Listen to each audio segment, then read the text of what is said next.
Oi, meu nome é Silvia Dalauba e a gente começa agora a leitura do capítulo 2 da parte 1 do livro de Marshall Rosenberg, A Linguagem da Paz em um Mundo de Conflitos, o processo da linguagem da paz.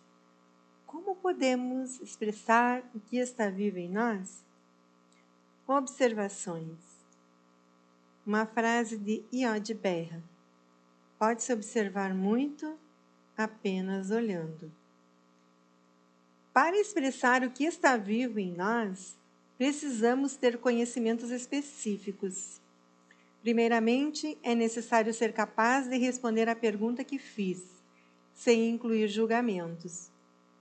Pedi que pensasse em uma coisa específica que alguém fez e que você não gostou. A isso eu chamo observação. O que os outros fazem que nos agrada ou nos desagrada? Esta é uma informação importante na comunicação. Para dizer às pessoas o que está vivo em nós, precisamos conseguir dizer-lhes o que estão fazendo para apoiar a vida em nós, bem como o que não a está apoiando. Mas é muito importante aprender a expressar isso livre de qualquer avaliação. Por exemplo, trabalhei recentemente com uma senhora que estava preocupada com algo que sua filha adolescente não havia feito. Então perguntei: o que sua filha não fez? Ela é preguiçosa, respondeu-me. É possível ver a diferença entre a pergunta que fiz e a resposta dela? Perguntei o que a filha fazia e ela expressou o que achava que a filha era. Mostrei-lhe que rotular as pessoas, diagnosticando-as de preguiçosas, induz a profecias autorrealizáveis. Quaisquer palavras que impliquem uma avaliação negativa dos outros são expressões trágicas, um suicídio do que está vivo em nós. São trágicas e suicidas porque não levam as pessoas a terem prazer em contribuir para nosso bem-estar. Elas provocam defesa ao contra-ataque. Logo que aprendi essa lição, fiquei espantado ao perceber como estava tomado por julgamentos moralistas. Ao longo de minha formação, ensinaram-me a pensar dessa forma. Como mencionei, isso decorre da teoria que nos foi imposta, de que seres humanos são basicamente egoístas e malvados. Partindo desse pressuposto, o processo educacional prevalente faz com que as pessoas se odeiem por seus atos, ou seja, presume que se lhes mostrarmos quão terríveis são, elas irão se penitenciar e modificar suas atitudes. Essa foi a linguagem que me foi ensinada em Detroit, onde cresci. No trânsito, se alguém estivesse dirigindo de modo que me desagradasse, para educá-lo, eu baixava o vidro e gritava: idiota! Teoricamente, ele deveria se sentir culpado e arrependido e dizer: desculpe. Vejo que estava equivocado. Reconheço meus erros. Essa é uma teoria e tanto, porém nunca funcionou. Achei que talvez fosse devido ao dialeto particular que tinha aprendido em Detroit. Então, quando obtive meu doutorado em psicologia, aprendi a insultar as pessoas de modo muito mais elaborado. Agora, quando estou dirigindo e alguém faz algo que me desagrada, baixo o vidro e grito: sociopata! Porém, ainda assim não funciona. Dizer aos outros o que há de errado com eles é suicida e trágico. E, além do mais, é ineficiente. Não devemos deixar que os julgamentos interfiram, quando estamos explicando a alguém o que nos desagradou em sua atitude. Devemos tratar diretamente do comportamento, sem agregar julgamento. Trabalhei com professores que tinham um conflito com o administrador da escola. Perguntei-lhes: o que ele faz que desagrada a vocês? Ele parece uma matraca, disse um deles. Não, expliquei. Não perguntei o que ele se parecia. Perguntei o que ele faz. Sei o que ele está querendo dizer. Ele fala demais, disse outro. Veja, demais é um diagnóstico. Bem, ele pensa que é o único inteligente por aqui, afirmou um outro. Contar para mim o que você acha que ele pensa é uma avaliação. O que ele faz? Com minha ajuda, eles finalmente aprenderam a definir comportamentos sem acrescentar diagnósticos. Mas ao longo do processo repetiam: como é difícil fazer isso! Tudo o que nos vem à mente é um diagnóstico ou um julgamento. Sim, não é fácil remover isso do nosso consciente, disse a eles. De fato, o filósofo indiano Jiddu Krishnamurti diz que a forma mais elevada da inteligência humana é a capacidade de observar sem julgar. Os professores finalmente identificaram alguns comportamentos. O primeiro da lista era este. Durante as reuniões, independentemente da pauta, o administrador a relacionava com uma de suas vivências da guerra ou da infância. Isso fazia com que as reuniões durassem mais do que o programado. Essa sim era a resposta para a pergunta sobre o que ele fazia. Era uma observação clara, livre de qualquer avaliação. Vocês chegaram a conversar com ele sobre como esse comportamento específico os está afetando? Bem, agora vejo que falamos com ele passando um julgamento e não chegamos a mencionar o comportamento específico. Não admira ele ter ficado defensivo, respondeu um deles. Então, este é o primeiro passo para tentar dizer a alguém o que está vivo em nós.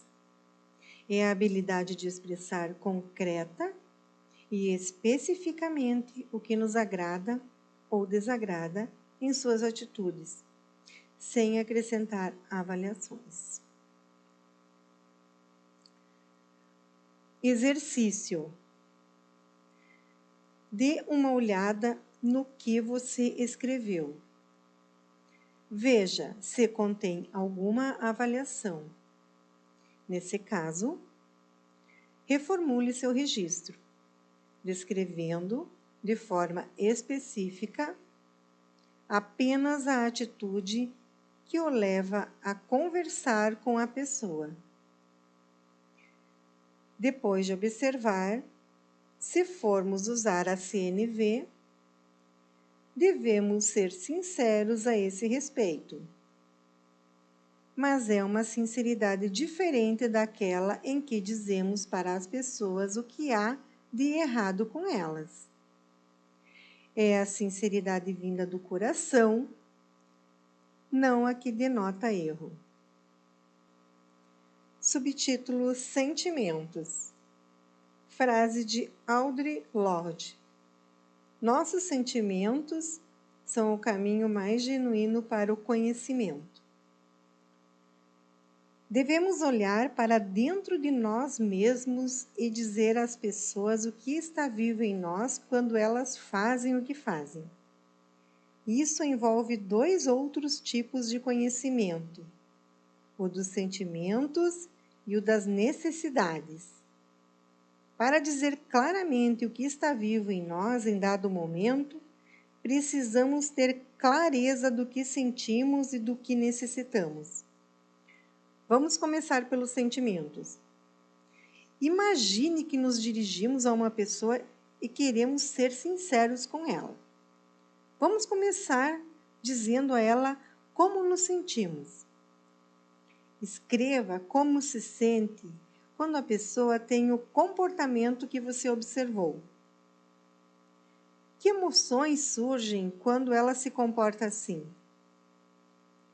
Um aluno da universidade com quem trabalhei queria praticar com seu colega de quarto.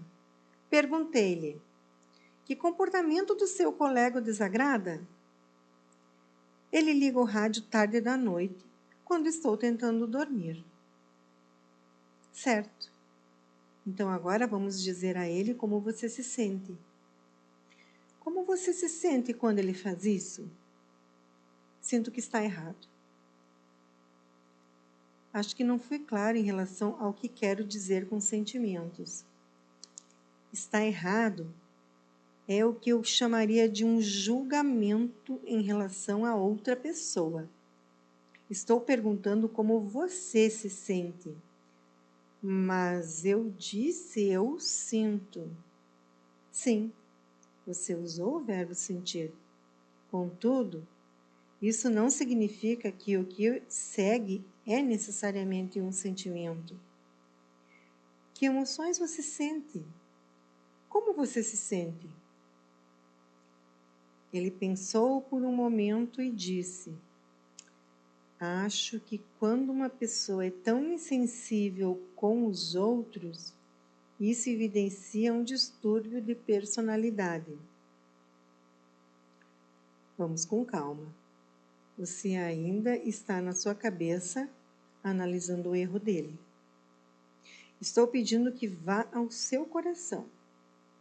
Conte-me, como você se sente quando ele faz aquilo? Ele estava tentando sinceramente se conectar com seus sentimentos.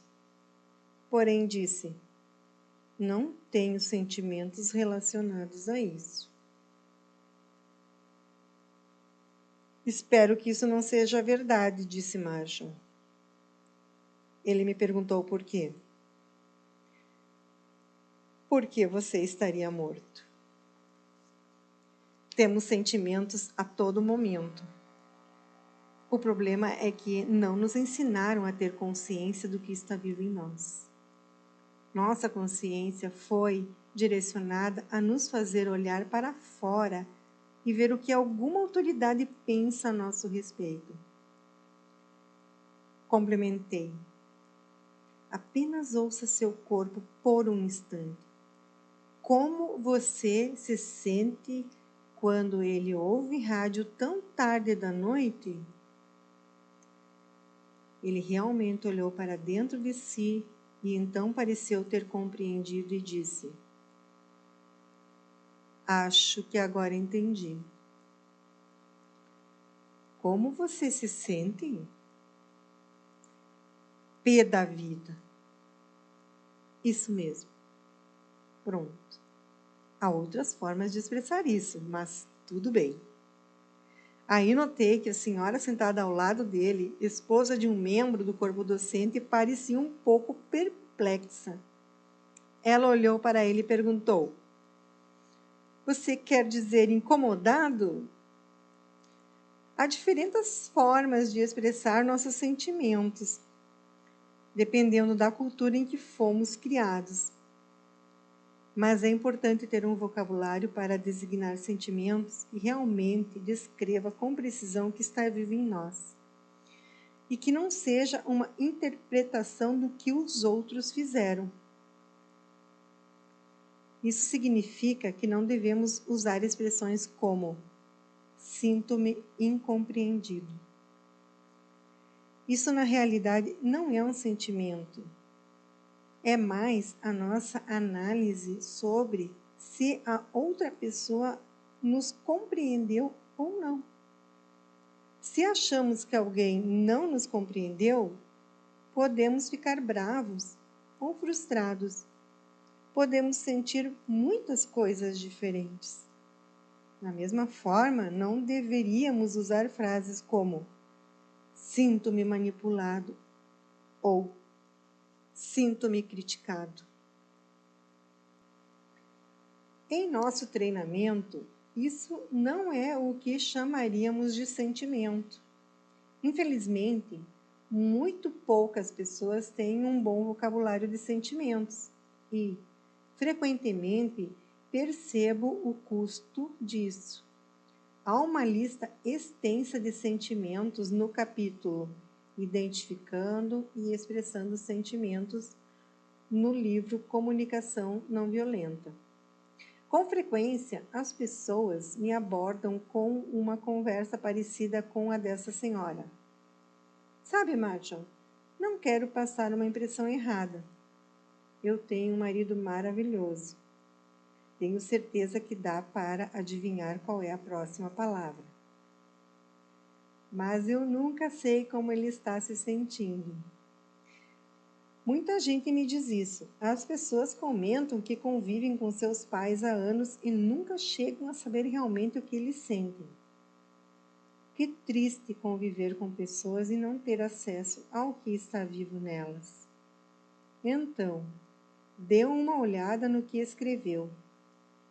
É realmente uma expressão do que está vivo em você, dos seus sentimentos? Certifique-se de que não é um diagnóstico sobre os outros, ou pensamentos sobre o que eles são. Dirija-se ao coração. Como se sente quando a outra pessoa faz o que faz? Sentimentos podem ser usados de uma forma destrutiva se insinuarmos que os comportamentos das outras pessoas são a causa dos nossos sentimentos. A causa de nossos sentimentos são nossas necessidades e não o comportamento dos outros.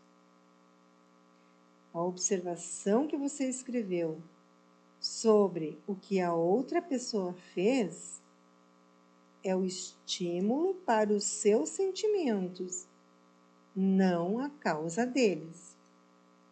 Tenho certeza que a maioria de nós já pôde constatar isso no passado.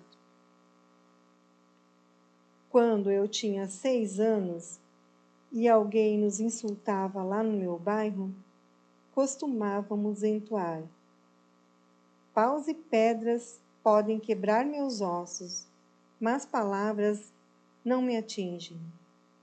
Já sabíamos naquela época que não é o que os outros fazem que nos atinge, é como reagimos.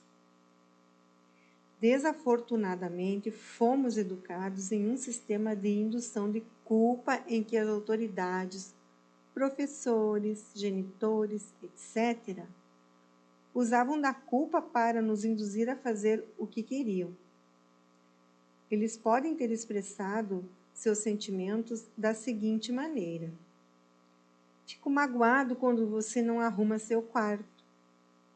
Você me deixa bravo quando bate no seu irmão. Fomos educados por pessoas que tentavam nos fazer sentir responsáveis por seus sentimentos para que nos sentíssemos culpados. Sim, sentimentos são importantes, mas não devemos usá-los de maneira a suscitar culpa. É muito importante que, ao expressar nossos sentimentos, fique claro que a causa deles são nossas necessidades. Exercício. Escreva o seguinte em relação ao que a outra pessoa fez. Identifique como você se sentiu a respeito do que aconteceu e escreva desta forma: quando você fez o que fez, eu senti. Expresse como você se sentiu quando a outra pessoa se comportou daquela maneira. Subtítulo: Necessidades. Frase de Adlai Stevenson: entender as necessidades humanas é meio caminho para atendê-las. Vejamos o terceiro componente para expressar o que está vivo em nós: necessidades.